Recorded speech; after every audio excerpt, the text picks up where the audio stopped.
Welcome, everyone. Good evening, everyone. Good evening. You're all welcome.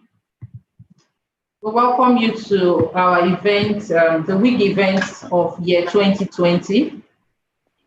Many who are joining us for the first time online may be wondering what WiGE is all about. WiGE is an acronym for Women in Geosciences and Engineering. WiGE is an innovative and motivating group under the support of the Nigerian Association of Petroleum Explorationists, called NAPE. And our main objective is to develop and stimulate not only professional growth of women in the petroleum industry, but all girls, ladies, and women in the society. We visit schools from time to time to encourage girls to ensure that they get it right early. And Women in Geosciences and Engineering features during the NAPE International Conference and Exhibition every year. It is a special forum for female professionals where various renowned guest speakers from overseas and within Nigeria are invited to speak. And our theme determines who and who to invite to our events every year. So considering the peculiarity of year 2020, which brought about the new normal way of doing things, the event of this year is virtual. I am sure that we will all find the program insightful. In the light of our current circumstances globally, our theme for today's event is Resilience in Challenging Times, the impact of digitalization, mental health, and social media. I am sure that our guest speakers will do justice to this topic. Please drop whatever you are doing at this time, sit down, relax, and enjoy the program. Once again, I welcome you all. So we're going to, we have some invited guests here. We have many people present, but at the moment, we have our president, the president of NAPE. We recognize his presence, and his name is Mr. Alex Taka. You are welcome. Thank you very much. We have our past presidents. One of them is one of us, the first female president of NAPE, an association that has existed for 45 years. And the next president come tomorrow evening, because Mr. Alex Taka will be handing over to the next female president. But the first female president is Mrs. Adedoja Ojelabi. Can you Thank you very much. She's one of us there. All right. Thank you very much. And thank you, Mr. Taka. Welcome. Thank you very much. And Mr. Frank Fido is present. We have other people who will be joining us soon. I will acknowledge their presence as they come in. Thank you very much.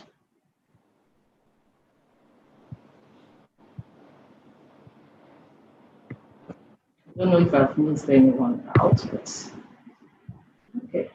So over to you, moderator.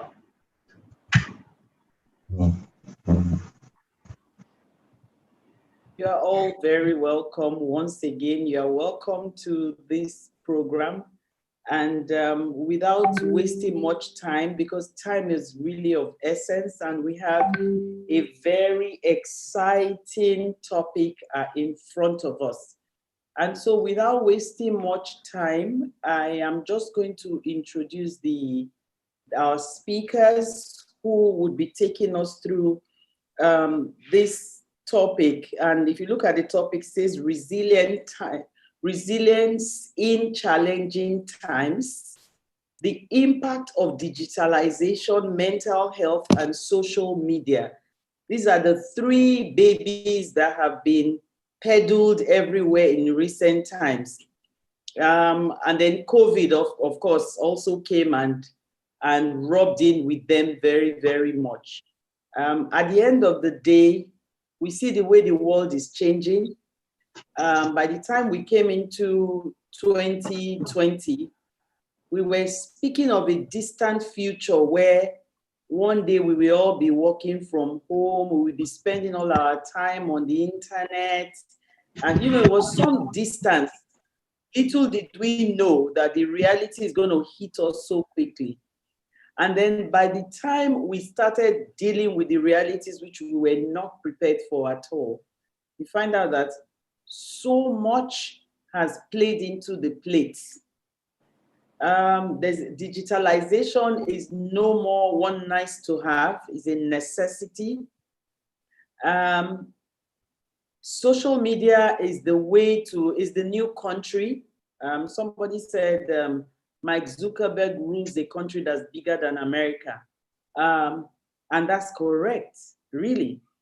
And then of course, mental health in recent times, given all these, yesterday somebody was, I think 2 days ago, somebody sent a message and said, did you hear this person passed on? And then in the evening, I sat down and somebody just sighed by me and I said, what happened? He said, oh, I just got news that somebody passed on. That's another person. And then shortly after that, I sighed and he said, oh, that's my husband. And I said, yeah. He said, what? I said, I just got a news that somebody passed on. In one day, 3 people passed on and we just say, hey, yeah, and we move on. Not because we are bad people, but because these are the realities of our times. People are dying in droves. Things we haven't seen before are happening. People are made to cope with things they haven't had to handle before. For many of us, we were only within the 4 walls of our houses for months this year. New realities. Our mental state is facing a lot of challenge. Now, these are the things that are very, very qualified and equipped facilitators are going to be speaking to today. And so we are going to take a very fast and sharp approach. I'm just going to introduce the facilitators and they would come on and take their bits, and then we'll take all the questions afterward. Now, I just want to, just a few ground rules. Because we're going to be taking the questions afterwards, I want to encourage that as many questions as you have, please, don't just write them whilst the question is coming up. Drop them on the chat, you look at the Q&A, drop them on the Q&A so that we can take the questions afterward and you don't forget it. Now, the other thing I would also like to appeal to you is, if we end up not being able to take all the questions, please bear with us, okay? Because time again is of essence. But if you want your question taken, please, as much as possible, quickly drop your question on the chat box. On that note, I'm going to introduce our first speaker. And our first speaker for today is Dr. Naya Ndupu. And she's going to be talking to us from the perspectives of mental health. And I am sure we're in for a good time. She will do a quick introduction of herself, and then she will take us through. Thank you very much. Dr. Naya, please, you can just unmute and come on. Thank you. She'll be speaking for about 10 minutes, and then we'll then go on and take the next speaker. I just also want to appeal to you, if during the course of the conversations, for any reason she goes off or any speaker goes off, do not be weary. I mean, we know how it is in Nigeria. Mm-hmm. We've tried as much as possible to not have those challenges, but you can't rule it out completely. So if she goes off, just know that she's going to try and come back quickly. But Dr. Naya, for a second, I think you would just excuse, we have the president of NAPE and he would like to, he's here with us and we don't want to keep him waiting also. If you can just give us a short talk, you're very welcome, sir. God bless you. Yeah, thank you very much, moderator, for today's event. Enefe Atobiloe, we are happy to have you. Thank you, sir. Moderate this event.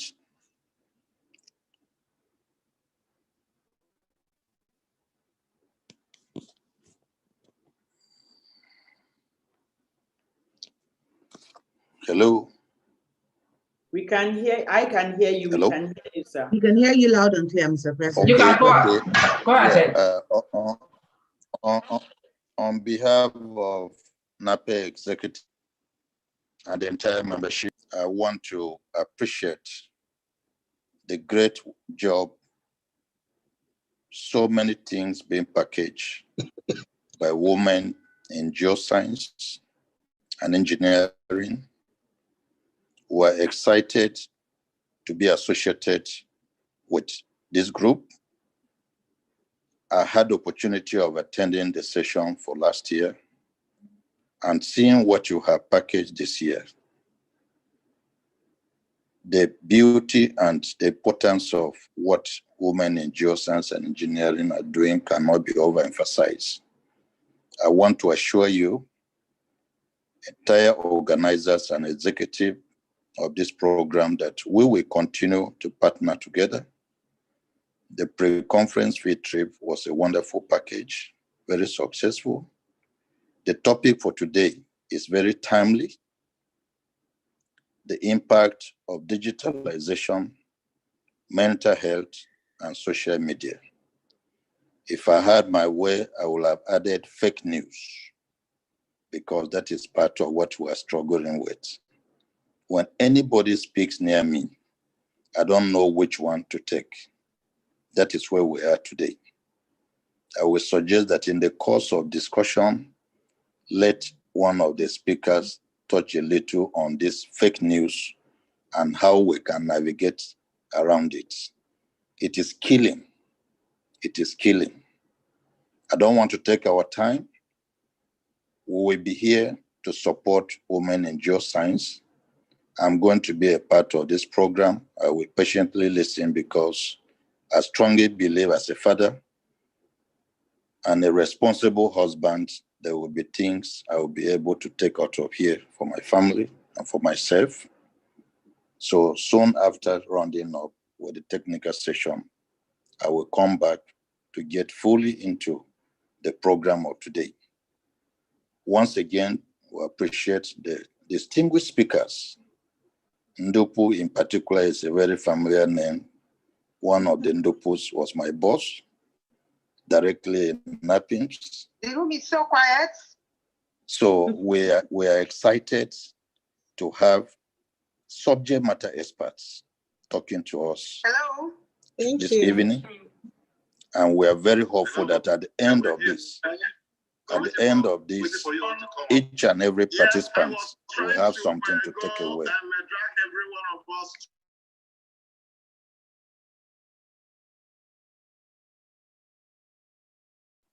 Sir, please, you can unmute. I've asked you to unmute. I had to mute everybody.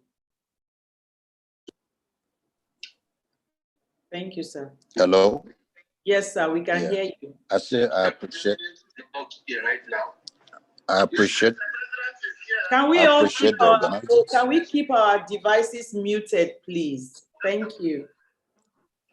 I appreciate the organizers, the moderator, and all the participants that make sacrifice to be a part of this program. Thank you very much. I'm going to be with you. Thank you very much. I wish you a very fruitful session. Thank you. Thank you, President. Thank you. Yeah, thank you. WiGE is going to start by 5, not now. WiGE is going to start by 5.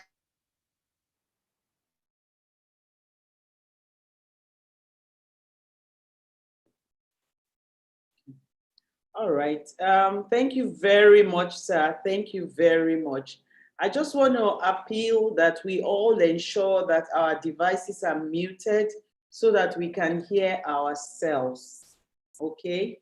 Thank you very much. Thank you, sir. I think at this point, I just want to call on Dr. Onduku to just please go ahead. Thank you very much. Okay. Hello, everyone. Yes. I hope you can hear me. Good evening. I'm Dr. Naya Nduku. Yeah. Thank you very much to the organizers for inviting me to talk about something I'm so passionate about. That's mental health. Really, what am I? What do I do?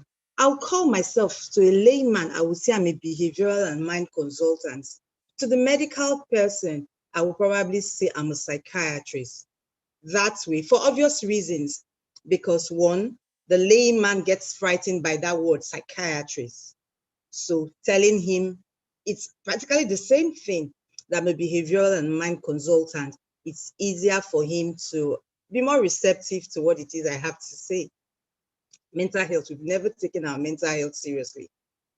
And today I'll be talking about mental health as it deals with mental resilience. For a long time, I've noticed people never want to hear about mental health. Sadly, we don't pay attention to our mental health. It's always about our physical health, injuries, blood pressure, diabetes. Everyone neglects their mental health. And we started this year, 2020, on a good note. I'm sure at the beginning of the year, if we were told that this year was going to be very interesting, nobody would have believed that.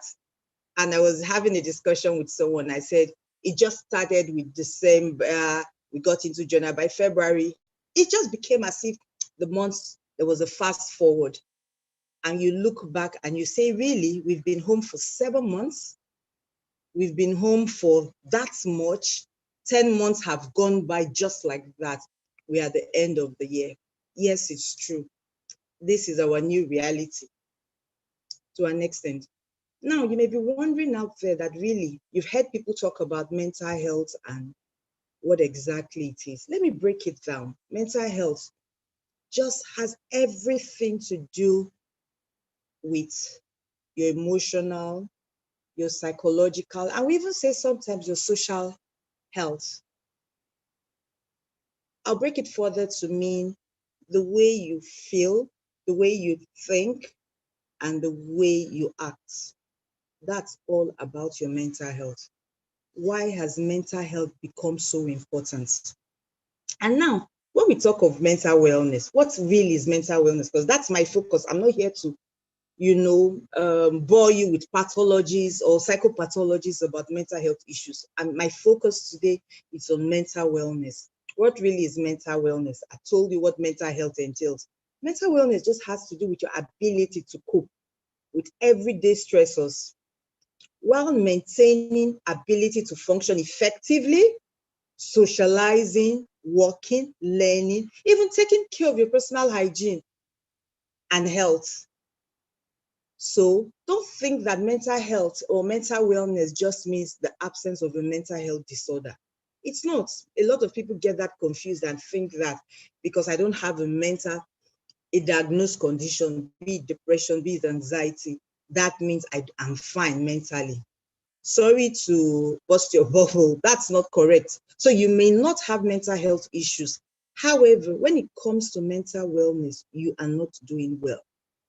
Now, what are statistics telling us? Statistics in Nigeria, at least the last time I checked, they said then we had the statistics of 1 in 4 persons suffering a mental health issue at one point in their life or the other. Understand this statement. When I say 1 in 4 persons, that means throughout your lifetime. So it could be childhood, adolescent, adult, even old age. So at every point in time, you would find that people at several stages in their life, at least one person may suffer a mental health issues. So if that's how high and how common this is, why is this not priority? The last statistics I checked said 30% of Nigerians have a mental illness. As at 2020, the number has increased. And let me tell you why. Life has happened to all of us. It's cut across board. We started this year on a good note, and a lot has happened in a short time. From people losing their jobs to people losing loved ones.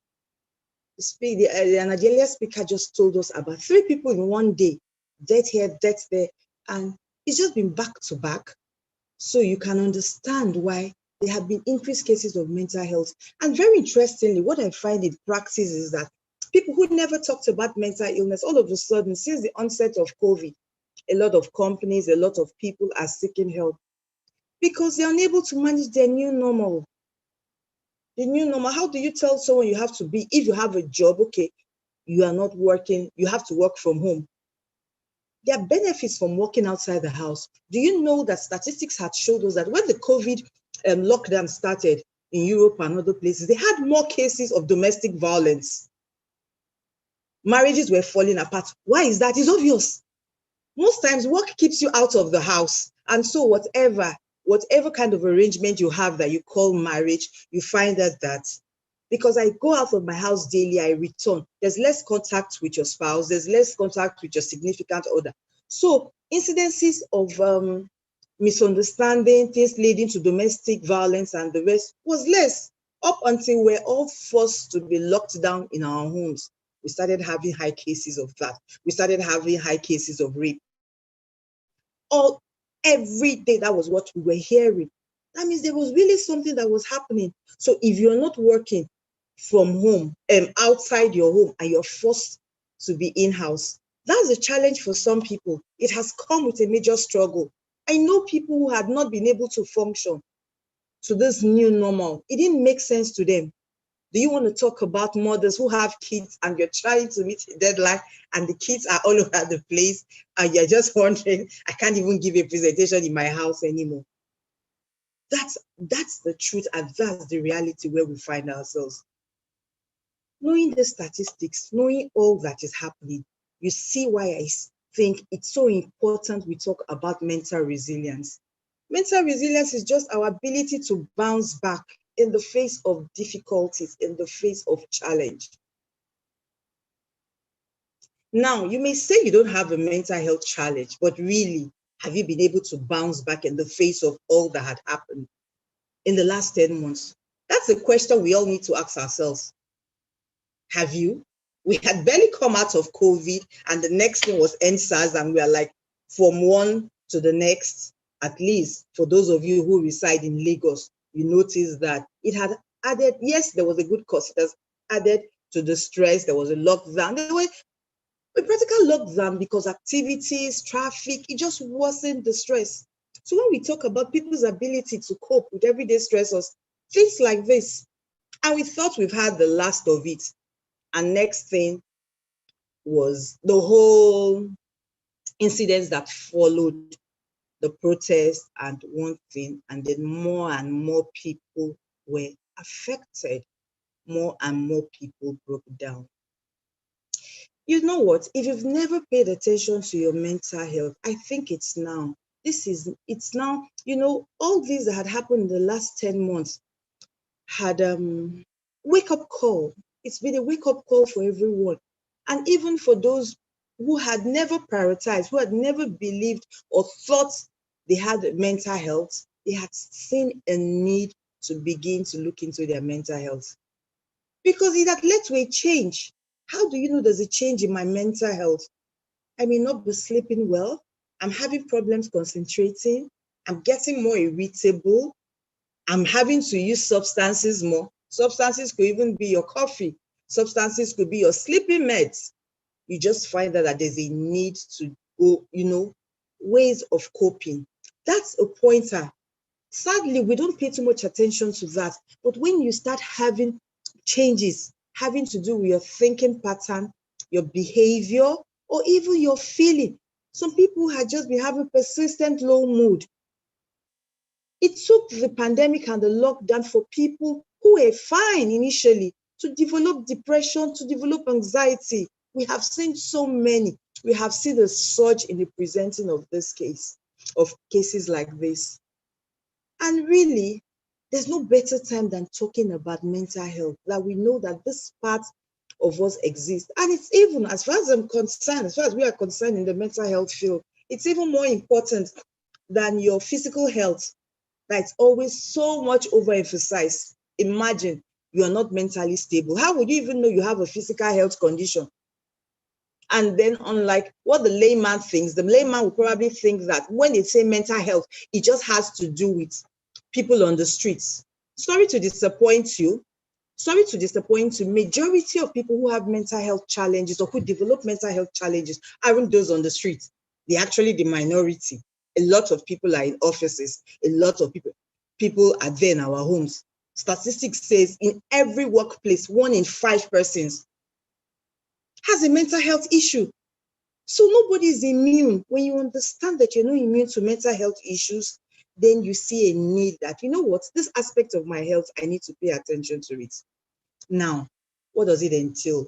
The first thing when it comes to mental resilience, it's, you know what, there must be an awareness. There must be an understanding that, you know what, whatever it is, whatever are the challenges at any point in time, you're aware of what is happening. Yes, this is the situation. It's one thing to be aware, it's another thing to accept what is going on.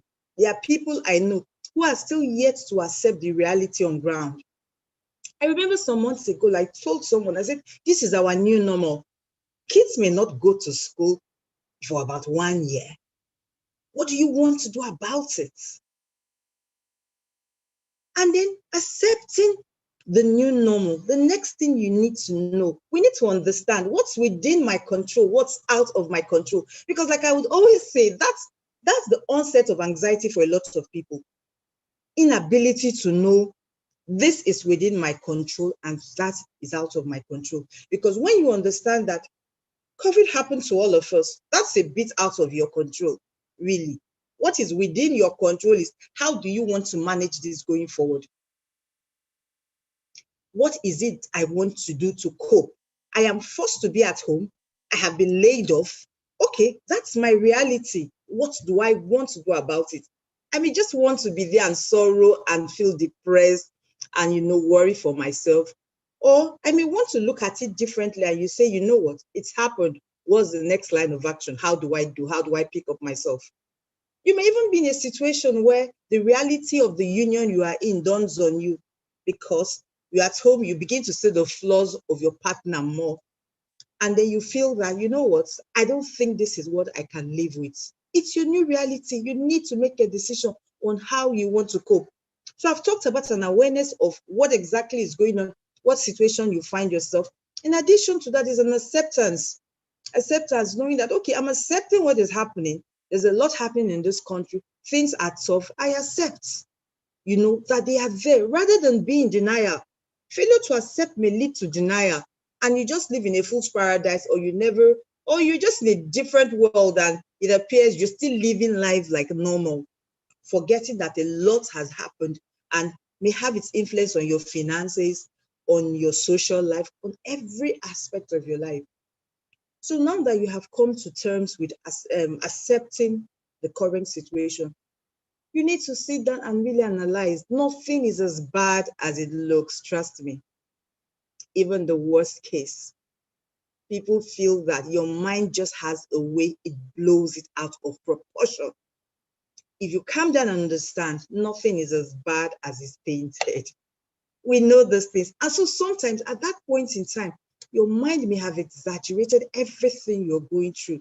But you need to calm yourself and call yourself back to reality and say, you know what, with every challenge, there's a way around it. It just takes you sitting down and analyzing the situation critically. Now, that brings me to an issue when we're talking about mental resilience. Someone may ask, I have said all these statistics about mental health. Are mental health issues preventable?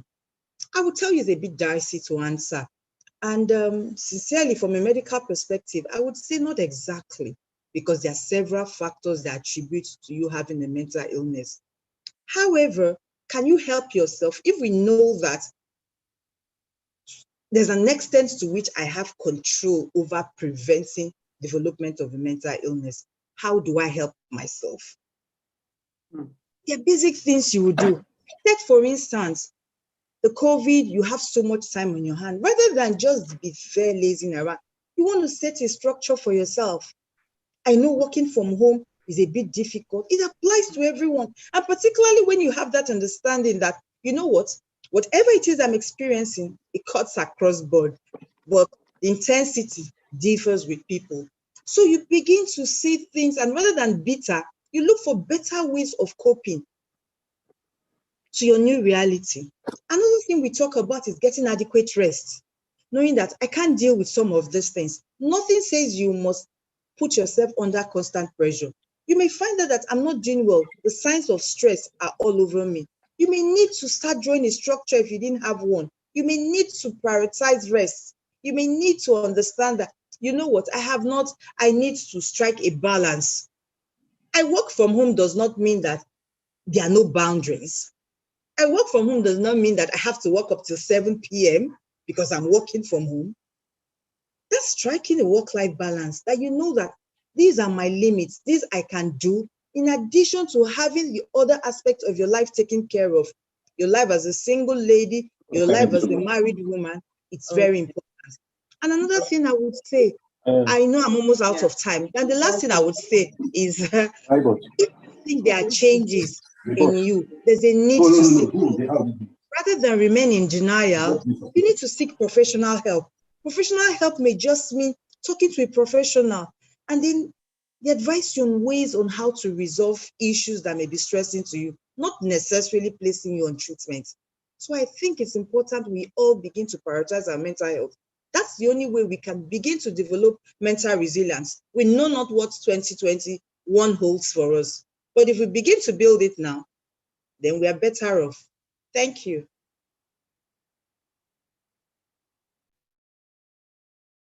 Wow, wow. I got carried away. I almost couldn't stop you. Thank you very much. There's so much, so much. My notes are full. I hope your notes are. Mr. Taka said he will take notes even for his family, just as if he knew. These are just so much resonance. I hear mental resilience is about your ability to bounce back in the face of all that happens generally. And the question you have posed to us today is, have you bounced back? And it's a really big question. The question is, have we even started bouncing at all? Because we still seem to be in the situations and the issues that are going on, you know. And then what mental wellness is not only about the absence of madness. that was very insightful too. And 1 in 4 persons suffer mental issues at one point in time or the other. It looks as if everybody does, really, if you look at it well. And the percentage of Nigerians that have mental issues, you know. And thank you very much. Thank you for the insights. We must become aware of what our realities really are. And it's encouraging to know that the mind always exaggerates. That was really good to know also, that at the end of the day, it's never totally as crazy as it seems to be. Thank you very, very much. Please, I hope you are listening and the questions are coming. At this point, I expect that you should be writing and sending in your questions. We're going to now go on to the next panelist. Our next panelist is Mr. David Folaromy. He describes himself as we're going to have an interesting time because he's also going to be talking about mental health. And Dr. Onibuki talked about taking substances, you know, and she goes on to say, even because, you know, it's easy for us to just say substance is cocaine or or India hemp. But she went on to say even coffee is substance. You know, it's just amazing. For some of us, the substance has become social media. You wake up in the morning, you pick up your phone, and you're on that thing, and it drains and drains and drains you. You know, it's good and bad if you do, but if you don't know how to use it, it's even a substance. I don't know. That's my own version of medical health. Anyway, so we're going to invite Mr. David Folaromy, and he's a seasoned public servant with interest in counseling, psychology, mental health issues, understanding behavioral patterns, addiction, counseling, and rehabilitation. He's a certified member of the John Maxwell team, and he currently runs a rehabilitation center, I think, and he will talk to us about it. On that note, I want to welcome Mr. Folaromy. You can please just go ahead and come on. Good afternoon, everybody. And yes, okay, I just did that. David. Good afternoon, everybody. Thank you. Thank you to the organizers for putting this together. Like I tell people, we cannot have enough of mental health meetings and symposiums. Anything to educate us on our mental health is highly welcome. And when Mrs. Tino told me I'll be speaking on mental health issues for about 15 minutes, I began to wonder, where do I start from? Because the subject of mental health is so broad that you can't use 1 hour or 2 hours to touch on everything. So I was very happy when I wasn't called as the first speaker, so I can take a cue from the first speaker and watch how she's going to manage to speak on mental health in a few minutes. I can see she was exceeding her time, and I couldn't blame her for exceeding her time. I'm sure she had so much more to say. But without wasting much of your time, I'll go straight into introducing myself and the little I have to say. I'm David Folaromy, the presiding director of the David Folaromy Foundation. I have interest in mental health with specialization in addiction, because I had a little stint, I'll call it a little stint, with drug abuse. That's a story for another day. But then that developed a flair in me and a passion to help others avoid the mistakes I've made, the very costly mistakes I've made at that. However, today we're going to be talking about mental health in general. It's been a tough year. It's been a really, really tough year. 2020. 2020. I mean, 5 years ago, if they asked you to write where you're going to be in 5 years, a lot of us wouldn't have guessed what 2020 had in store for us. You know, we keep on making emphasis on COVID-19, but then COVID-19 just swallowed up every other horrible thing that happened in 2020. There was the Australian bushfires. I mean, there was the explosion in Beirut. There was George Floyd. There was the NSAS.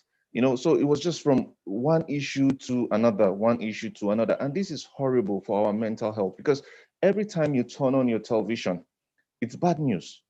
Every time you go on social media, I mean, you can't escape it. The feeds just keep feeding you, like it's called a feed. It just keeps feeding you with one horrible news to another. I mean, even the little things that should have been fun in the year have been swallowed up by horrible things like the plague of COVID-19 and all. So COVID-19 pandemic has imposed on us a new normal. How do we adjust? Take breaks from watching TV. Take breaks from reading the news, yes, or listening to the news. Take breaks from scrolling through social media. It can be upsetting to hear about one crisis to another, to another, to another. And because a lot of us don't know how easy it is to access professional care for our mental health, these things just pile up in our minds and causing us to make really either rash decisions or causing us to become depressed, and we don't even know it. We must take care of our body, stretch, meditate. How many of us on this webinar has taken time to meditate in the last, say, 3 months? Like consciously, purposefully take time to sit down for 20 minutes and meditate.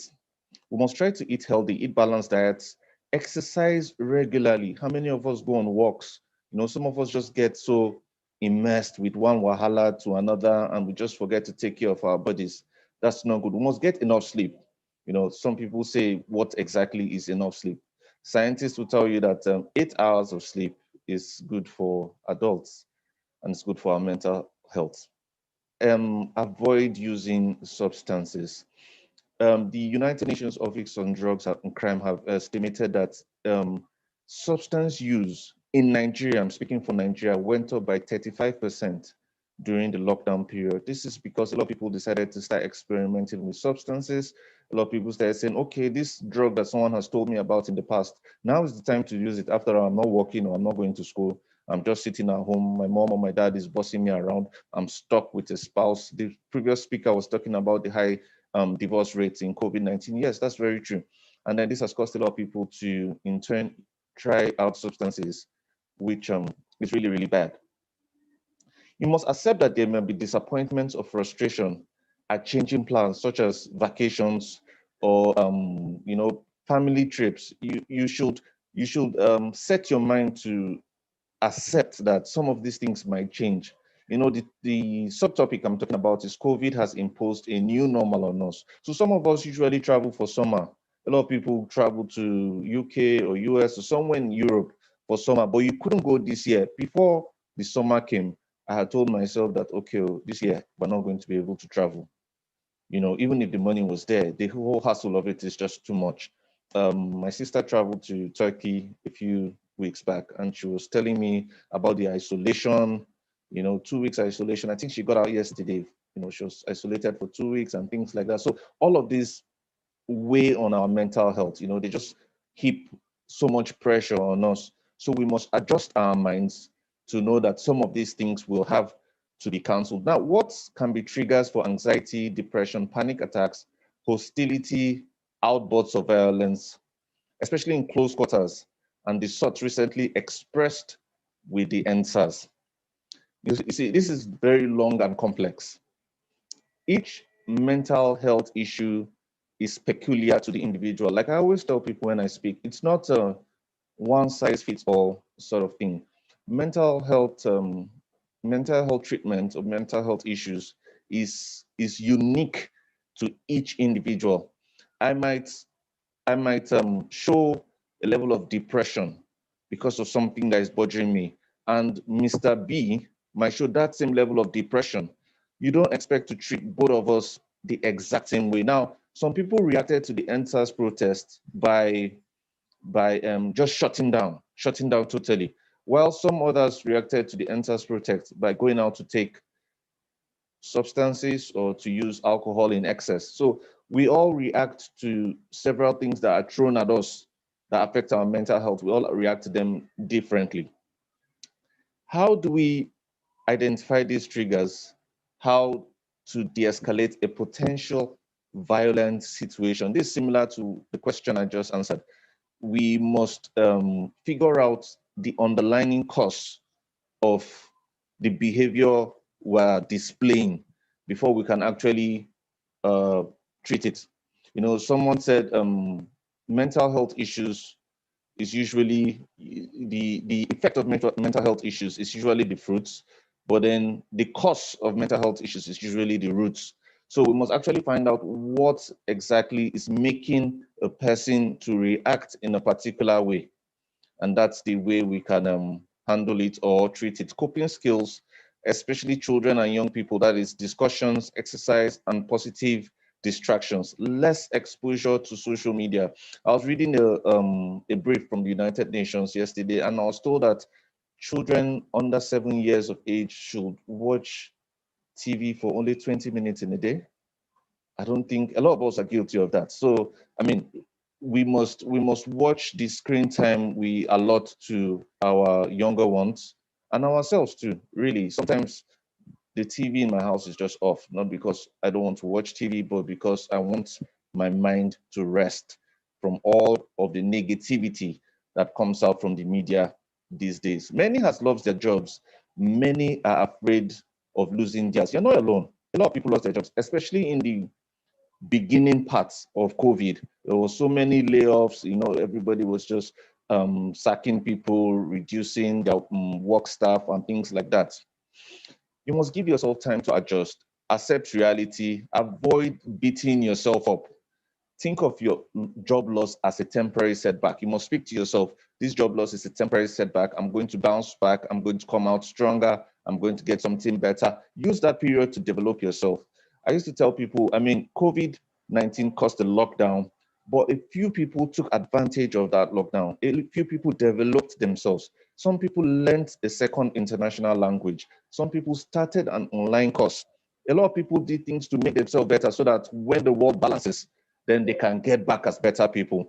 But some of us just decided to sit down, go under our blankets and watch news. I don't call any news channel. I just watch the TV. It's really, really bad. Find other ways to define yourself.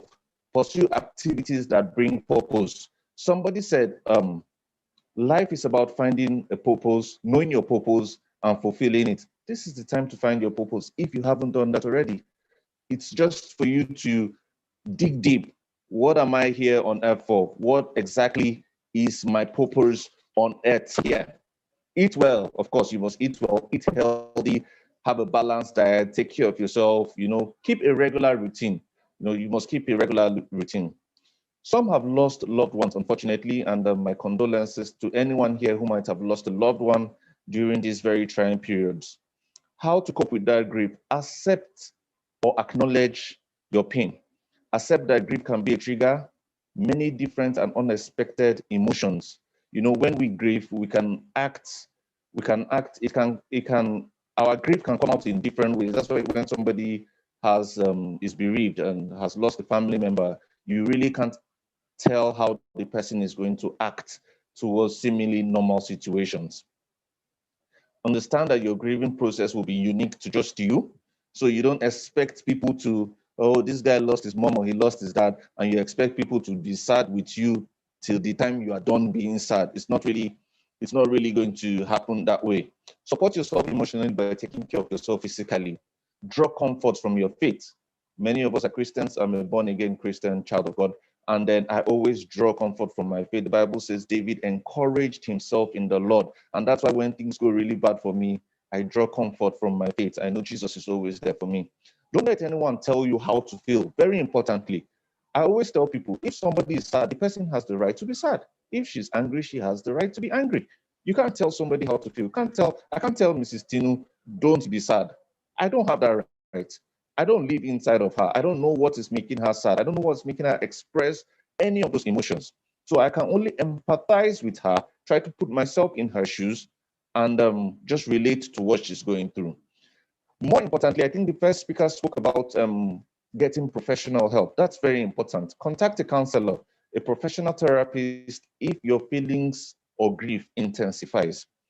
You can't underestimate the place of professionalism in mental health issues. There are times you have to talk to a psychiatrist, like the previous speaker. Sometimes you have to talk to a psychologist. Sometimes you have to talk to a counselor. These are people who are trained with the right ammunitions to actually help you get better. I'm rounding up very soon because I know my time is almost up. Relationship issues brought about by the lockdown. You must take care of yourself. Carve out time alone. When last did any of you go out to spoil yourself a little? There's a hotel in Abuja that used to have a slogan that says, let's spoil you a little. When last did you take yourself out? When last did you buy yourself a new pair of underwear? When last did you buy yourself a new shirt, a new shoe, a pair of shoes? When last did you go out to have a nice meal? You just can't keep saying, oh, there's a lockdown, there's a casting down, things are terrible and all of that. No, you must take time to take care of yourself. Be specific about what you need. Keep your expectations realistic. Very important. Keep your expectations very realistic, because when you don't expect, it's good to plan well, it's good to plan big, but keep your expectations very, very realistic. Be intentional about time you spend with your loved ones, your spouse, your family, your parents, your children, your friends. Practice kindness in the face of fear. There's been a lot of fear, as usual, imposed on us by the media. They just want to put so much fear in you, so you're so afraid. And then if you have just one bowl of gari and some granuts to eat for the day and you're hiding it, when you hear a knock on the door, you hide it. No, we must practice some kindness in the face of fear. Addiction management, which happens to be my specialty, is the last point I'll speak on. Addiction is an aspect of mental health. Addiction is a compulsive behavior, a mental health issue, a brain disease, which makes the person in question which makes the person in question crave a particular, in most cases, substance, even though that person knows that this substance is harmful to them. In my case, it was hard drugs. I'm not going to go into all the nitty-gritty of my story, but then I knew this thing was affecting me negatively. But then I kept on going for it. I kept on selling my property for it. I went into so much debt. At a point, I was indebted to over 3 million naira, having sold everything I had. So that's what addiction does. And there's so many types of addiction. There's alcohol addiction, drug addiction, sex addiction, food. Okay, we don't call it food addiction, we call it food eating disorders. So they're food eating disorders. I watch people 600 pounds, 700 pounds, and they can't stop eating. So this is a mental health issue where the chemical imbalance of your brain has been altered to make you think you cannot live without a particular substance. I've been doing some work, and I'll have to correct my introduction. I don't run a rehabilitation center yet. We're in the process of establishing one in Abuja. However, I do a lot of volunteer work with several rehabilitation centers, do counseling for the guests and the addicts, as we know them to be. And God has been faithful. There's been a lot of positive turnouts. So addiction is complex but treatable, just like any other disease. It's complex but treatable. And we must empathize with the addict because, for instance, nobody wakes up and says, I want to have cancer. I want my head to start falling off. I want to go through chemo, and then I'm sick in the hospital and I can't help myself. It's the same thing with addiction. Nobody says, I want to be a drug addict. Nobody says, I want to be a crackhead. Nobody says, I want to be shooting up heroin. I've seen a lady who sold her 4-day-old son for 15,000 naira to use on drugs. I've seen people who have dropped their children as collateral to get drugs from drug dealers. These are extremes that addiction can take people to. So we must empathize with them. The June 26th United Nations International Day on Drugs and Illicit Trafficking taught us that we should support and not punish the users. It was support, don't punish, and better knowledge for better care. When we understand that these people are doing things outside what they want to do, then we realize that we have to treat them better. No single treatment is right for everyone in addiction. People need to have quick access to treatment. So just like I said earlier, there's no one size fits all. It's not a blanket type of treatment that Mr. A is an alcoholic and Mr. B does crack cocaine, so we're going to treat them the same way, which is what I've been trying to explain to several rehabilitation centers in Nigeria. You must figure out how to get unique treatments for individual cases. Behavioral counseling, medication, monitored closely. When you're treating addiction patients, you must monitor their medication very closely. This is because the drugs used in treating addiction, you can also get addicted to them. Medical devices and applications used to treat withdrawal symptoms or deliver skills and trainings. So these are some of the ways we help some of the addicts who have had long-standing addiction issues. And there's been a lot of positive turnarounds and positive results. Thank you very much for the opportunity to speak at this year's program. It's been an honor being here. Thank you. Thank you very, very much. Thank you. I really wish we could all be clapping every time you finish. I mean, that's a lot there. It's a lot. Somebody sold a 4-day-old child, even if it's a million-day-old, a child for drugs. I mean, talk about extreme situations, you know. Do not punish, but support. This has been very, very, very insightful. And to imagine, did you say 25% or 35% substance? 25? 35% increase. Yes. Substance Yes. use went up by 35%. Yes, ma'am. During that's a very tough one, and that's assuming they captured everything. Exactly. Being that we don't have so much data in Nigeria, you can imagine how many people were not captured. Exactly. Wow. Take care of you. That's one of the things I'm hearing. Take breaks from TV. Take breaks from social media for your own benefit. Actually, taking break is taking care of you. Find time to meditate, eat healthy, exercise, get enough sleep. And I'm hearing 8 hours. I'm just thinking how you can how do we realize that in a Lagos? 8 hours of sleep.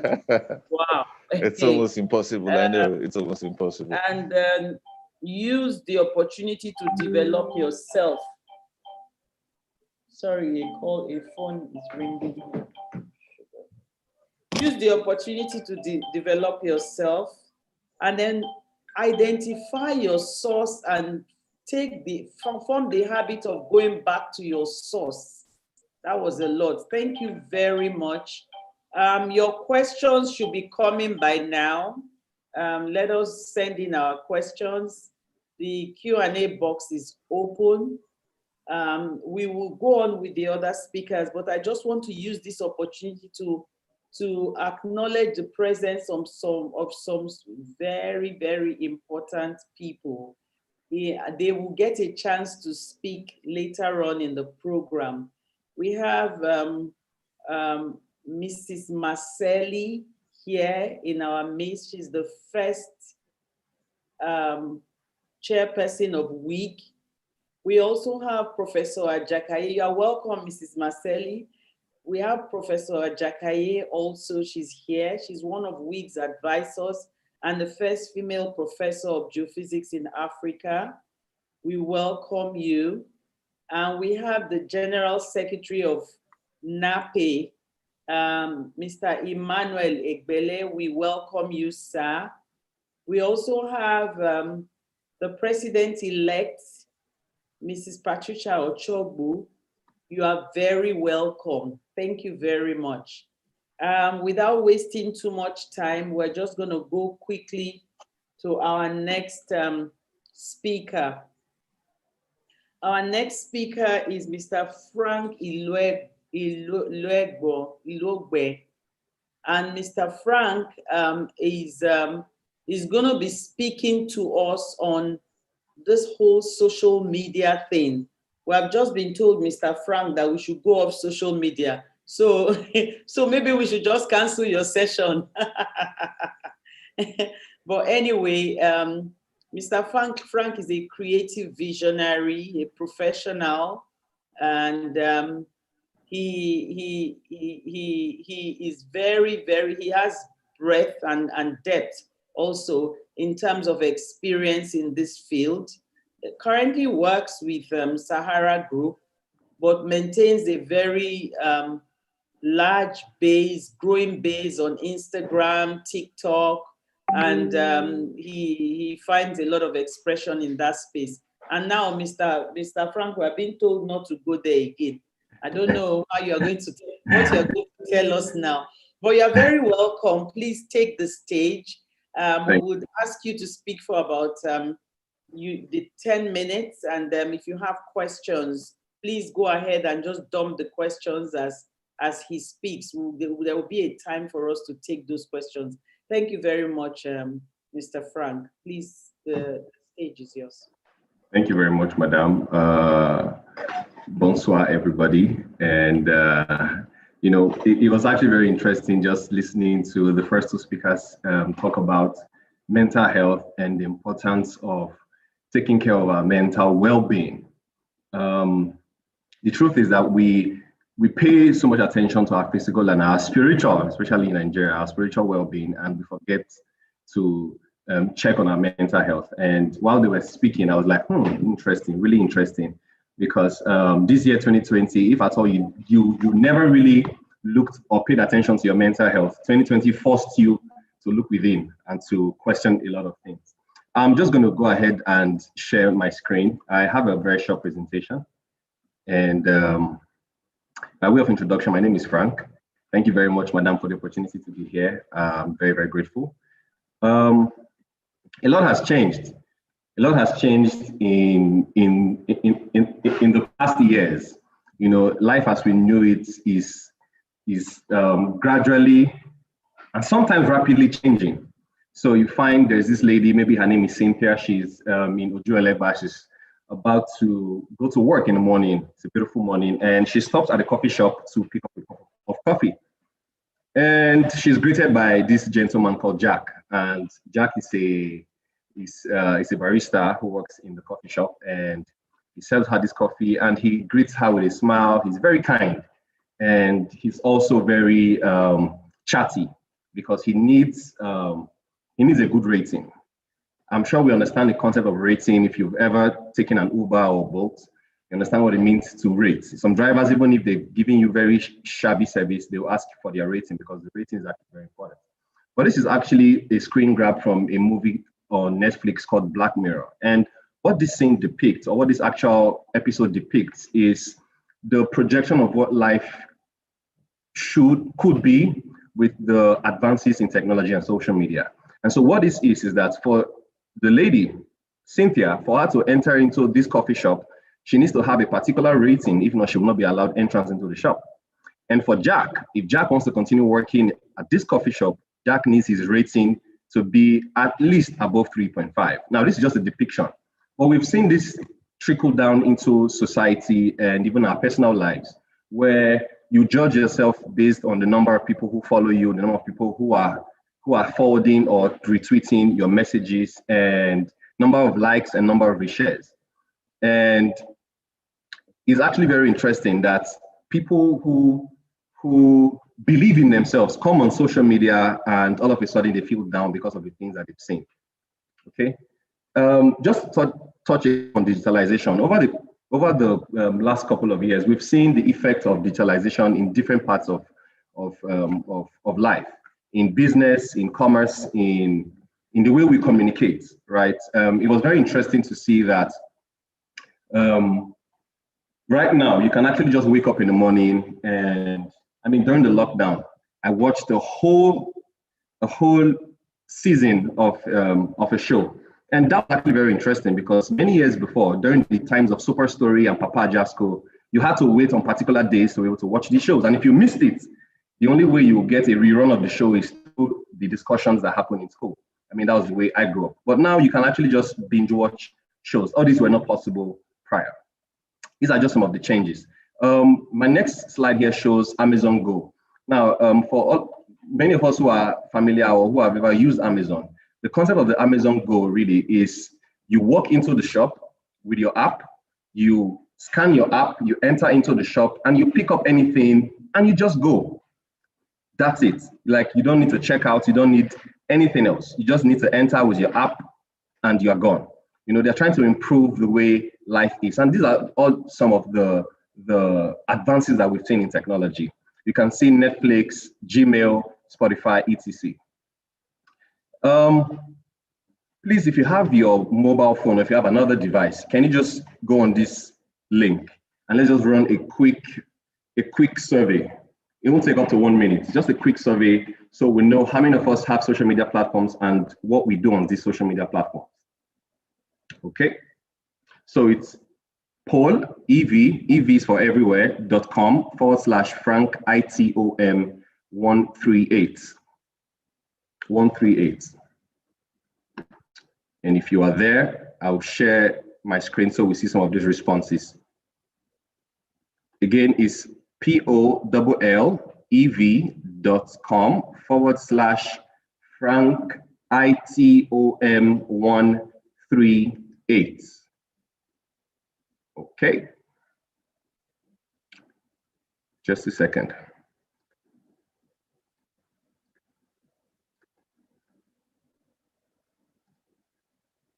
So should we register? We are there.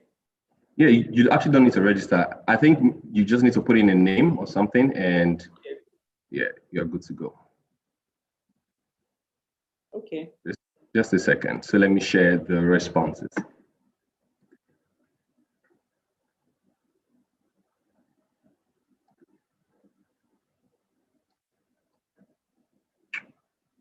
Okay.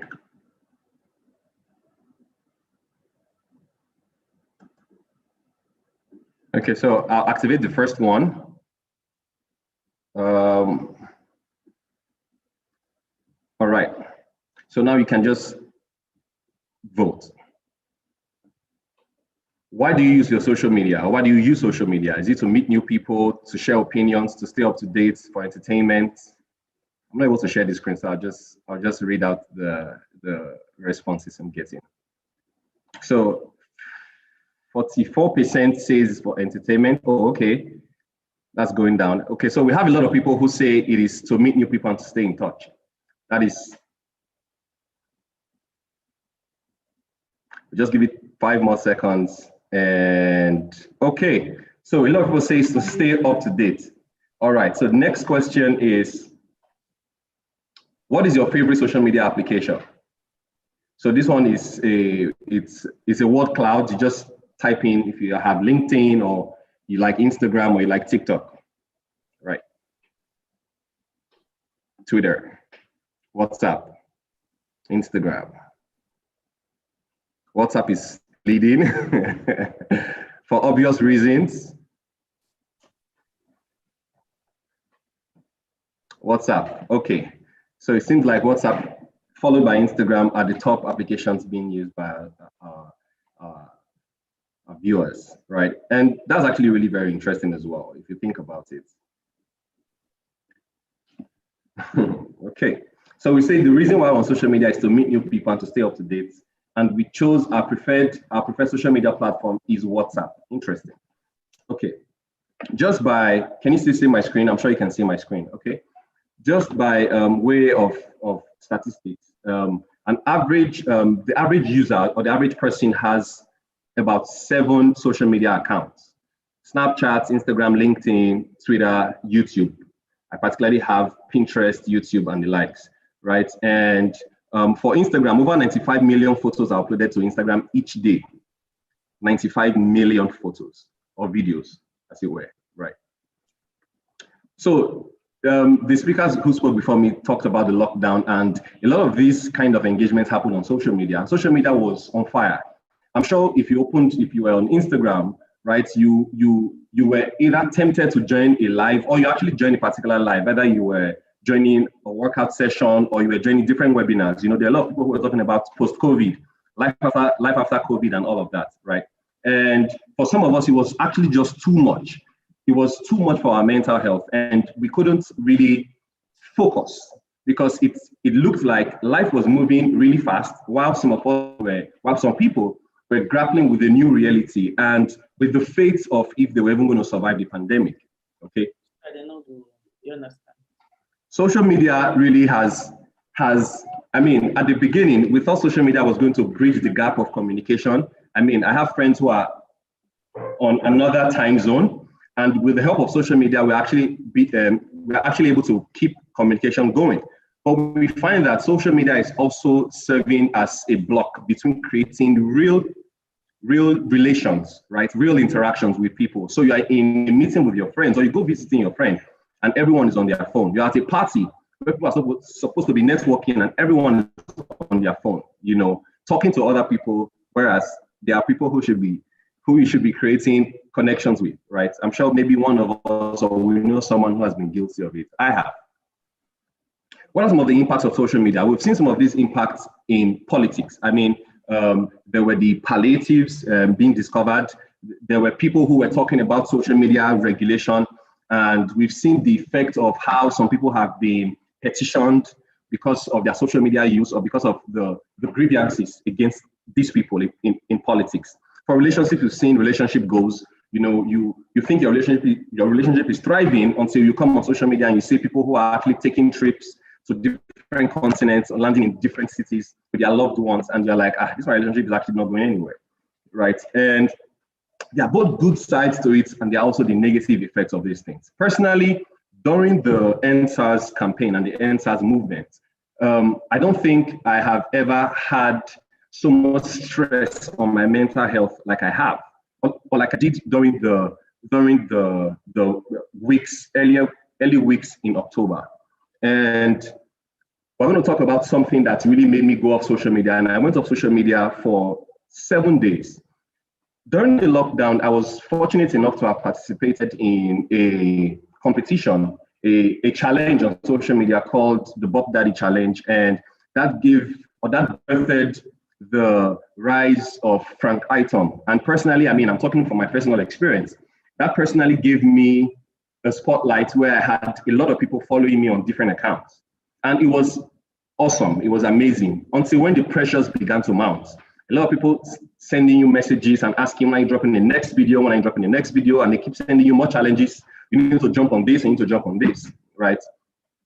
But all that didn't even have a lot of effect on me until when this whole NSAS thing happened and we were forced into a state of emergency, right? What are some of the effects of social media? The fear of missing out, that's FOMO. Sometimes you look at social media, just like I talked about relationship and relationship goals. You come on social media and you see people actually living the life, as it were.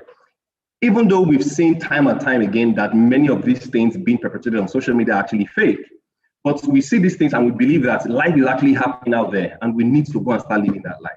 That's FOMO. And then the speakers also talked about addiction, social media addiction. Some of us are actually addicted to social media and we don't even know.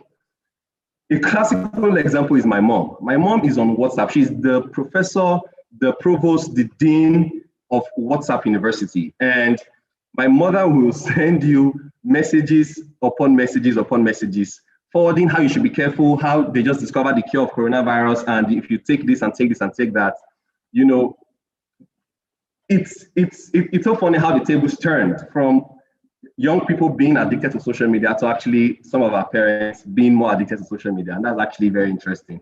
But addiction is actually a very prominent and common thing with social media users. I saw someone tweet someday and said that the most powerful weapon in 2020 is actually a mobile phone. A mobile phone has the ability to wreak havoc. All you just need is data. Like, it has the potential to wreak havoc. I mean, on people and even on yourself as well. Cyberbullying, hacking, unhealthy sleep patterns. We have people who say, I'm going to bed at 10 o'clock and let me just scroll, let me just look at what's going on Instablog or on Olinda Onibuki, and you are there for 2 hours, 3 hours. You're having really short sleep, unrealistic expectations, and etc. Right? We've seen this happen before. People come on social media, people have lost jobs because of what they tweeted, because of what they said on Facebook, and employers have used that against them. I mean, some of them were actually really terrible. Social media has actually also helped us, you know, bring some things that normally would just slip under the radar to the fore, and we are able to have such conversations. Take, for example, Black Lives Matter or NSAS. Fake news. You know, the president spoke a little bit about fake news, and fake news was one of the reasons why I actually had to come off social media during the NSAS campaign, because I had never witnessed the proliferation of fake news like I witnessed on one night. In one night, there were numerous reports of deaths and deaths and deaths. I mean, some people I even knew them personally, and it was so devastating, only to find out minutes later or hours later that some of these things were fake. So fake news is actually very dangerous. I mean, people post fake news for different reasons, for clickbait, for propaganda. I mean, sometimes it could even be a satire. Somebody did a funny skit that was a parody, right? And somebody pushes that and says, this is actually confirmed news, you know? And how do we sift through all the negativity on social media? Because in my opinion, social media is not really that bad. But how do we sift through all the negativity and, you know, use social media effectively? Yeah. Verify. I think my time is up. Yeah. Okay. Verify. Always ensure that you verify the source of your information before you share them. I mean, WhatsApp even created the forward button. So when you're forwarding a message that was not originally created by you, it prompts the person, the recipient, that it was a forwarded message. All these are measures put in place to ensure that we maintain our positive mindsets and a good mental state while we are on the social media channels. Before I leave, I ask a question. Is social media good or is it bad? I don't have the answer. The answer rests solely with the user. Social media good? Why are you on social media? If you're on social media to help you be a better friend, then be a better friend. Thank you. Wow. Wow. Thank you very much. Thank you very much. And then you ended up by putting us on high jump. You asked us a question with no answer. Who are you giving high jump? Is social media good or bad? Indeed, the volatility. I mean, it's amazing. You just put it out there. 95 million videos uploaded in a day. You know, it's just amazing, amazing, amazing. So really, social media good or bad? I mean, there's so much, it's almost like a secondary school debate when they say for or against, and they say, I want to move the motion. I want to move the motion that you should go off. I stand as Mr. David Folaromy, moving the motion that you should go off social media. And then we have Mr. Frank coming in and saying that indeed the social, after you have made your point, you then ask a question. You know those questions. Thank you very much. That was quite a lot. And we are still percolating. Let the questions are already coming, and that's very good. So we're just going to go now to our next speaker. I don't want to say the last because we still are going to quickly do a quick Q&A. This time we're going to be going to Mrs. Olinda Onibuki. She's an engineer service advisor. She's a project manager with over 20 years experience in upstream oil and gas. She's responsible for leading a team of engineers to deliver engineering solutions on a portfolio of diverse projects. She's champions digital technologies in engineering. She's going to be focusing her conversations around digitalization. I just want us to just be ready to hear another perspective to this very, very versatile conversation we're having tonight. Please go ahead and unmute, and you have the floor for 10 minutes. Thank you. Can you hear me? Thank you, Madam Moderator. You're right. Yes. It is a bit of a different perspective. So I'm just going to share a couple of slides, about 2 or 3 slides. So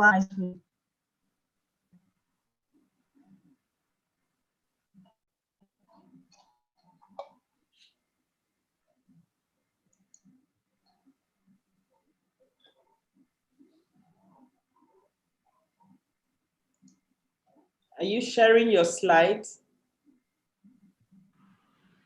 Can we share the slides for her? yes. Okay. Well, that'll be great if you can pull it up faster than I can. That'll be great. Okay, so I'll just go ahead and. Okay, so I'll just start while the slides are coming up.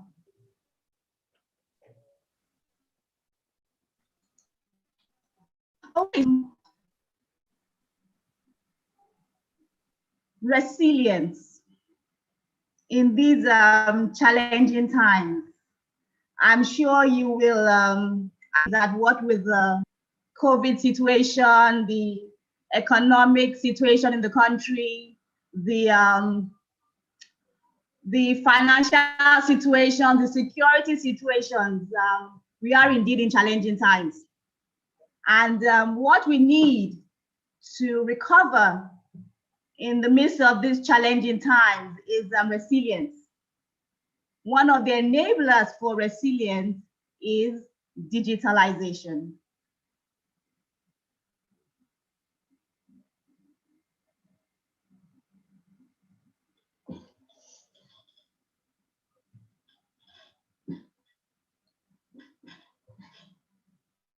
Can everyone see the slides? Thank you. I see the screen. Put it on screen show. You can see your slides. Go ahead. We can see the slides. Okay. Excellent. So if I asked you a question, a bit of a bit really, I haven't heard all the discussions already. If I asked you a question on options you have, option A and option B, Option A, you have the option of leaving your comfortable house or office or wherever location, and you want to get to another location. Would you leave your location, venture out into the very busy street of Lagos, hope for a taxi that will pass by so you can hail the taxi down? Start debating on the fare not so clear. And convincing. Okay, and convincing the taxi to go your way. Would you go with that option, or would you rather stay in the comfort of your house and pick up your mobile phone and simply dial a cab? So option A versus option B. I want to think that most of us will go for option B. And that really is the effect of digitalization in our world today. It's the new normal, really. So let's look at digitalization and resilience. Digitalization, based on the Oxford Dictionary, is the conversion of text, pictures, or sound into a digital form that can be processed by a computer. So using a sentence like, he bought the Industry 10 towards the unprinted.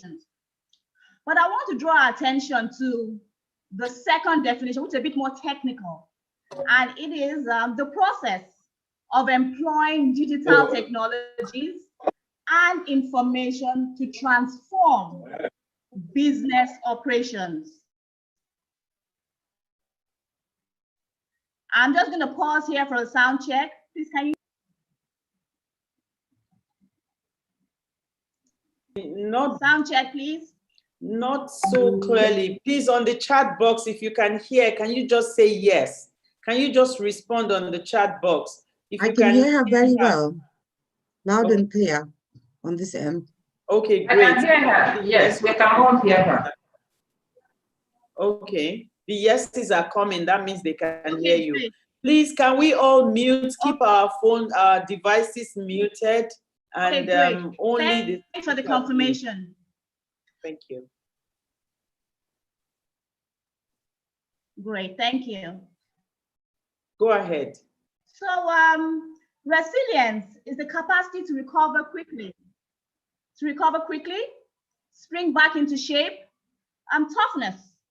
And this year of 2020, I think I have heard the word resilience much more than I have in previous years. It has become one of our 2020 buzzwords. It's everywhere, resilience, resilience. And that's because there is an urgent need for resilience in these challenging times. So we are familiar with such phrases as the often remarkable resilience of many Nigerians in these trying times. Very, very common phrase we hear. So in these challenging times, how do you now use digitalization and technology to build resilience into your processes and your skills to ensure that at the end of the tunnel, you are not only standing, but you're actually prominent among your peers? How do we do that? So I'll just talk through a couple of points here. First of all, and we can go to the next slide, please. First of all, everyone benefits from digitalization. Digitalization is essentially collecting data, collating it, analyzing it, and using it to make data-driven decisions. No guesswork. Your decision is soundly backed by data. So really, everyone benefits from digitalization. Now, the question of how we use that digitalization is another story, because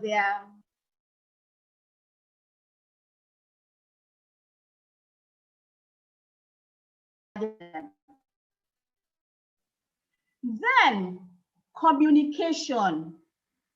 It seems to be also a common thread with what previous speakers have spoken about. But that really is because it's very important.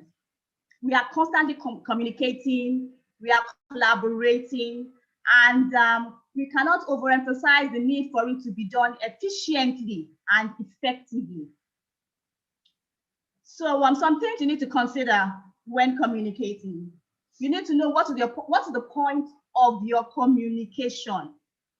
Okay, let it be concise, let it be accurate.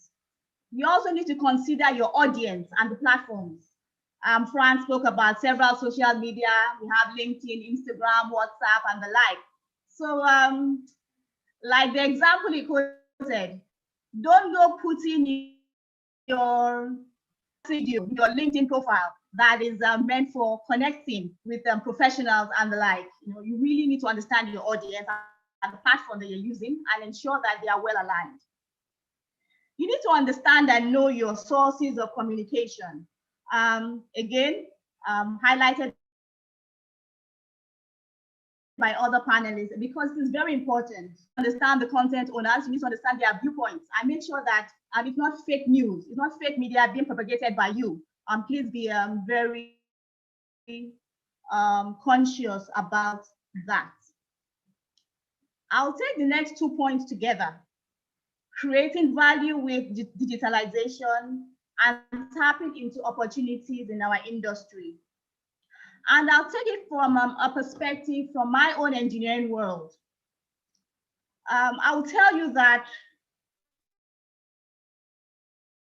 in the past 3 months, more engineering visits than I have been in the past 3 years.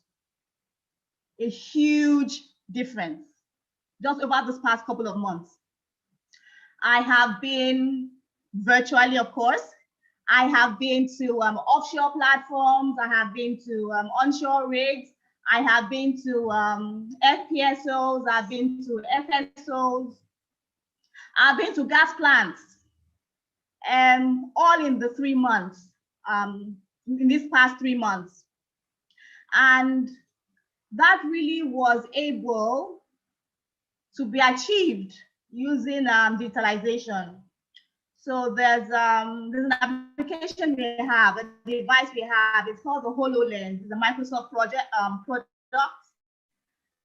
and it's essentially wearable technology on your head. And the best wearer of that device, you are able to communicate and collaborate with other users who are connected on that same platform, but can collaborate images that are superimposed into your physical environment. And this can be shared by multiple users. Just last week, we had a truly multifunctional team from different locations. We had from UK, from Dubai, from England, from operational area in Nigeria. We had from Lekki. Different backgrounds. We had the engineers, we had the operations folks, we had the IT folks, and we were all collaborating, coming up with decisions that were data-driven based on the information we had available on site. Only one person was on site. The other 9 or 10 people were in the comfort of their different locations, connecting virtually. I will tell you that we've had a remote inspection of equipment, critical equipment. We have commissioned critical equipment, virtual remote monitoring of wells. And we've done digital asset visualization. I'm using seismic data. So there's so much that we have been able to accomplish during this period. And really just needed that push. All these, or most of these things were in place. We just needed the right conditions to be in place so that we can enable that technology and utilize it to derive value, for ourselves and also for the business. So those opportunities are there, and we just need to tap into them, not just on the work front, but even on the home front. I have a good friend. She's actually also a geoscientist, and she's running a thriving business. Shoes and bags, That's what she's doing. And it's in quotes her side hustle. And she's doing very well on it. Her organization, not leaving her location. The other day I heard of someone who is outside the country selling potatoes, onions, yam. And for those who know, onions is the new gold. She's not in the country, but that business is thriving through digitalization. So it's definitely applicable to all of us, and there are immense benefits. So we just need to tap into them. Now, the last one, what do you do to upscale for digitalization? I will say you just need to start small. Work with the familiar.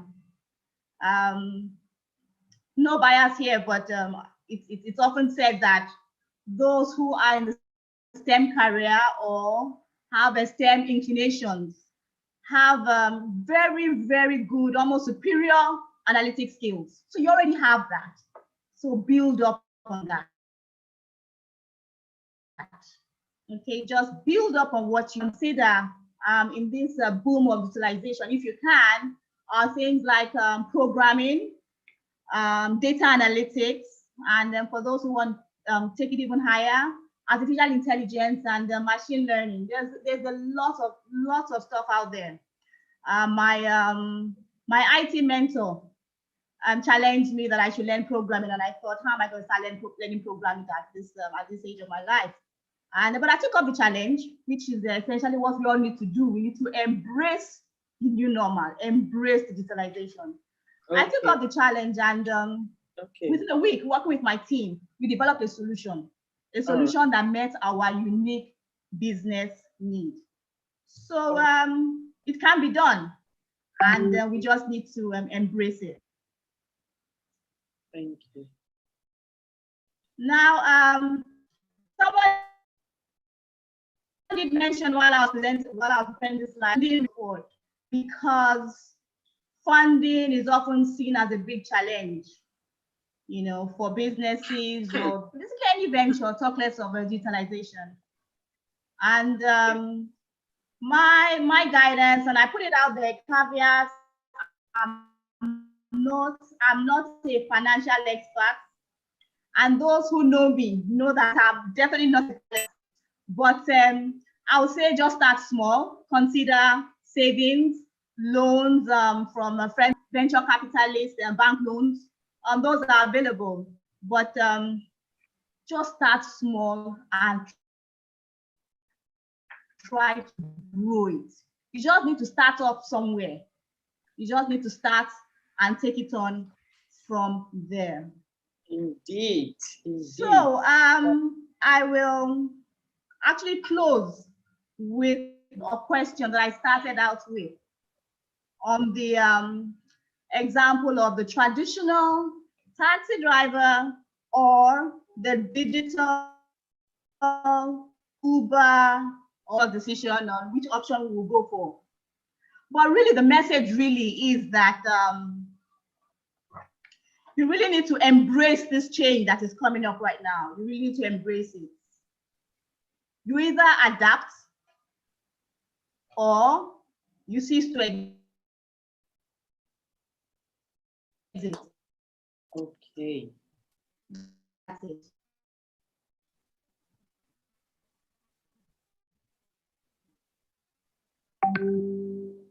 Hello. Hello, can you hear me? Can you hear? Loud and clear. Oh, okay. I couldn't hear. I'm so sorry. Are you done? Sorry, I didn't. Forgive me. But that was very, very insightful. Thank you very much. And I think I heard as far as the question, what would you rather go with? The traditional taxi driver who actually doesn't exist anymore. If you go to the car parks, they are not there. Or the Uber option. Even Uber, if care is not taken, another thing is going to come up soon.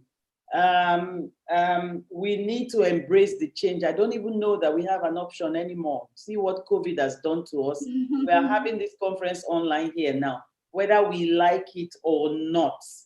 Okay.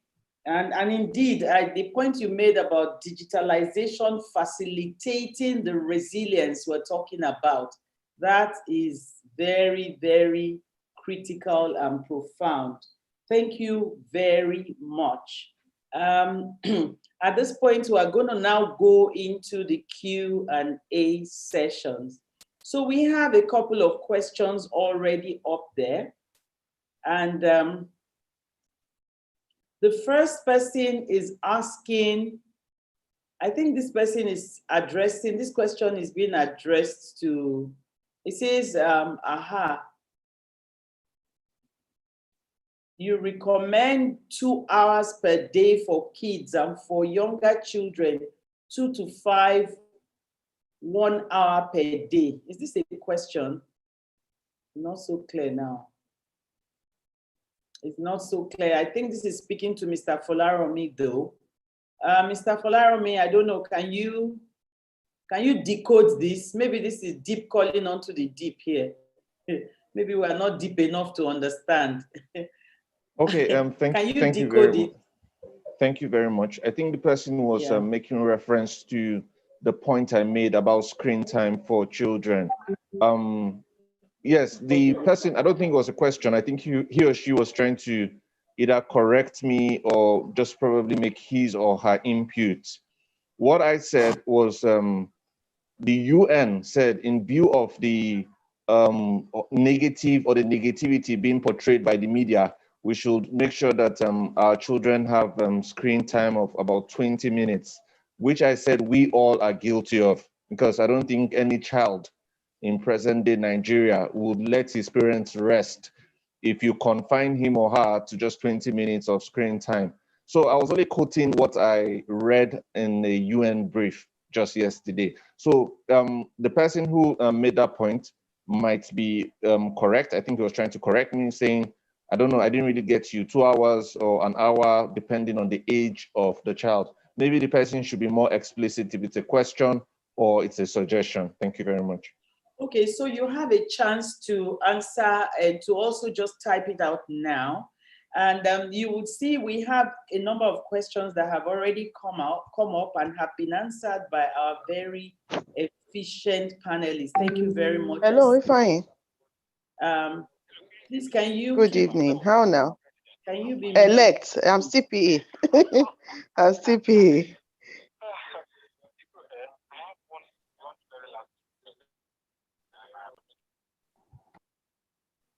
Okay, that's muted. Okay. All right. So I see somebody asked about names of organizations that offer mental health advice, and Dr. Naya has already, and Dr. Ndupu has responded. Thank you very much, Dr. Ndupu. You've actually responded to a lot of these questions. Yes, ma'am. Thank you. Yes, thank you. Okay, there are other questions though. Please, what are the early signs of substance usage? And this is for you, David. Okay, once again, thank you very much. The early signs of substance use will, you start noticing things like social problems where the individual in question starts having problem with the law, is running into trouble with the police or relevant agencies. You also have the person becomes very unkempt. You find out that he or she doesn't take care of himself the way he or she used to do in the past. And then depending on the substance, for class A narcotics, such as crack cocaine, which is very expensive in Nigeria, the person starts having financial problems, starts borrowing money, starts stealing, becomes very untruthful, and things like that. And there's the health, you now notice the health deterioration. You start noticing that probably the eyes become dilated. The person starts experiencing insomnia. There's high temperatures and things like that. So generally, there's a change in the way the person reacts or responds to things. The person becomes more secluded from his circle of friends, because once you start using substances, you don't want to relate with people anymore, people who do not use. So once you find out that the person is becoming isolated, person is becoming very unkempt, doesn't take care of himself, starts running into trouble with the school or the law, then you know there's a problem, which is most probably substance abuse. Okay, Thank you very much. That was helpful. We're actually going far behind time now. There's another one here. It says LinkedIn is a professional social media network, but it seems youth are using it the way they use Instagram and Twitter. Please kindly advise on how to use LinkedIn effectively to achieve professional goals. Permit me to just jump in here because I'm a consultant and I do a lot of search work. LinkedIn is indeed supposed to be that your page where you display your professional profile. But of course, as it is free and an all-comers game, it is open to misuse. And of course, that's happening already. I'm not even sure you would call it misuse because even the LinkedIn people themselves, what they do, not just LinkedIn, all platforms, they study the patterns of their users and they adapt. I won't be surprised if LinkedIn adapts to take on some social dimensions. I mean, that's arguable. But for LinkedIn, you just stick with your professional, be consistent, present yourself in the same consistent, very professional manner, define your own rhythm, a professional rhythm, and stick with it. We had a few, so that's it for the LinkedIn one. I'm just rushing, that's why. We had a few questions that had come in before the program itself against these topics. So I'm just going to ask two and we will wrap up.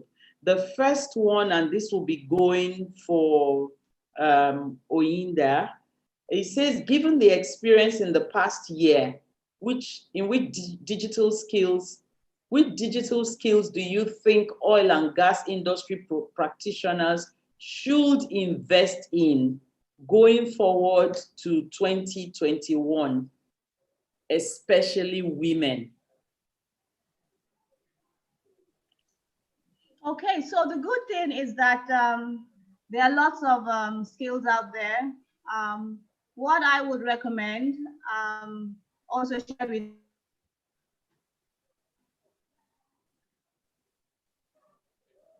shared with me by my IT meta programming and data analytics. The emphasis is on data. Like I said, we need data to make data-driven decisions, so it's not guesswork. So I would encourage us to look into data programming if you can, and data analytics, develop those skills. Thank you. All right. Thank you. Thank you very much. That was nice, sharp, and crisp. The other question I have will be going to Frank. There has been talk recently of government sanctioning the use of social media, even though there is supposed to be freedom of speech. What are your thoughts on this?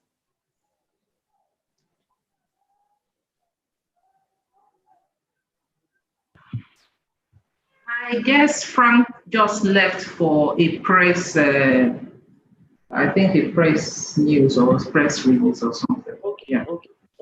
Okay, that's fine. Okay, so we'll just take one more, and that will be, this person is, and this can go to Dr. Ndupu. How do we, or Mr. Folaromy, how do we help children adjust to the new normal where they have to be physically distant from their friends and usual activities because of COVID, and in a healthy way, especially now that we're telling kids not to watch TV for more than 7 minutes or something like that. So you take them off digital, you take them off TV, and they have to social distance. This morning I was jogging down my street, and in one of these schools, I saw these cute little kids with little masks. It was just so cute. But the question is, how long are they going to keep it cute like that?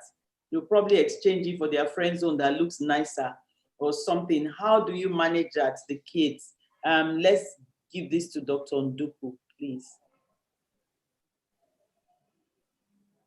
I think that the best approach, the same thing that applies with adults, where we say there should be a structure on ground. I hope you can hear me. Yeah. There should be a structure on ground. Because one thing we have found out is that parents, even with the lockdown, parents are not paying so much attention to what children are exposed to. I agree with the other speaker who talked about having a time frame and get the children involved in other activities. Nothing stops you from letting your kids have a supervised video chat with friends. Supervised, emphasis on that. We would not encourage you to leave your children to their own vices and they take advantage of that. So you're drawing up a structure for them. They're at home does not mean they have to be on tele 24/7. There must be a program, there must be schoolwork, and that these kids understand why you are doing this. And rather than us see everything in the negative, it's possible we can begin to look at it differently. For some of us who are always so busy, COVID has given us an opportunity to bond with our children. Let's make the best of it. That brings me back to adults when I talk about work-life balance. Not because you work from home, you are sucked down with work in your room. You don't even know what is happening. You need to know that, yes, I have a job to do, but at the same time, I'm also going to prioritize family life, pay attention to what the children are doing, and be very involved. This is the best time we can bond with our kids if we haven't been doing that before. And that's where you're able to pick up bad habits. There are things you may have not noticed. You're off in the morning, you're back in the evening, and you begin to see there's a pattern of behavior. Trust me, I'm seeing more kids present to a psychiatrist because the parents just woke up and like, wow, what is this that I see? And they're wondering, when did this happen? And they're beginning to seek help. So let's see it that way, and they would focus on helping the kids to be a better version of themselves and helps us detect changes early and get help. Thank you. Okay. Wow. Wow, wow, wow. Wow, we can go on and on, to be honest, but unfortunately, all good things come to an end, right? That's what they say. So we need to begin to wrap up. I think that will be all, or did we get new questions? No. No. We have some more questions. Yeah, like 2 more also. Yes, we're looking at time. Can you quickly, Mr. Folaromy, how soon someone gets out from 11-year-old cocaine addiction? What should be the steps? I think he's saying, how soon can someone get out from an 11-year-old cocaine addiction, and what are the steps? Can you just please be very fast about this? Okay, thank you very much. I'll be as quick as I can to answer that question that doesn't have a quick answer. First of all, the person has to the person has to admit that he or she has a challenge, and the person has to want help. So basically what I'm going to say is, I can't list out all of the steps to you. If you have access to that person, just tell the person to reach me on any of my handles at David Folaromy on Twitter or Instagram at David Folaromy, or I'm a consultant with TESIL, so they can go through there and then you can reach me for consultancy, and I'll give you all of the steps that can help you to sobriety, because sobriety is a long-time journey. There's no magic wand. There's no magic wand that just lets you get out of 11 years of cocaine addiction. Trust me, I had 7 years of the same, and I knew what it took me to get out of it. So if there's somebody that needs that kind of help, the person should reach out to me. There's help available. Just reach out, and then we're going to give you the steps we believe is going to help such an individual. Thank you very much. Thank you very much. And the very next question, as God will have it, is nicely answered, because the person is asking for your foundation details and social media handles. So you just please go on and just drop it on the chat box. I'm sure if you haven't already done that, I suspect you have. So that brings us to the end of the discussion, not the end of the session, the end of the discussion. It's been most insightful, and to be honest, I can't stop thanking the people who put the topic together, and the organizers, and then of course the panelists who did justice from all perspectives. Thank you very much. On this note, I think I want to now just stop and use this opportunity to invite Mrs. M to give us a quick word. Do we have her on? Mrs. M, Mrs. Marcelli, sorry. I fondly call her Mrs. M. Is Mrs. Marcelli on?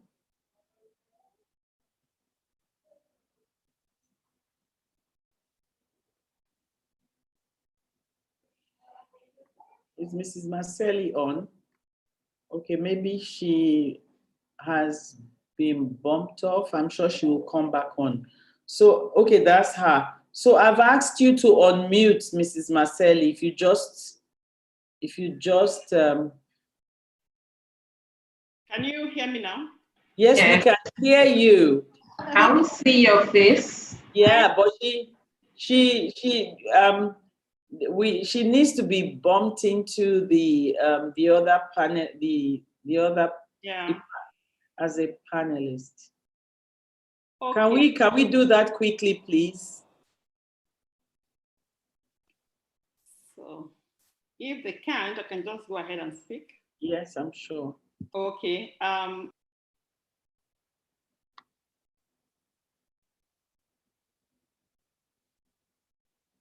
Is it done?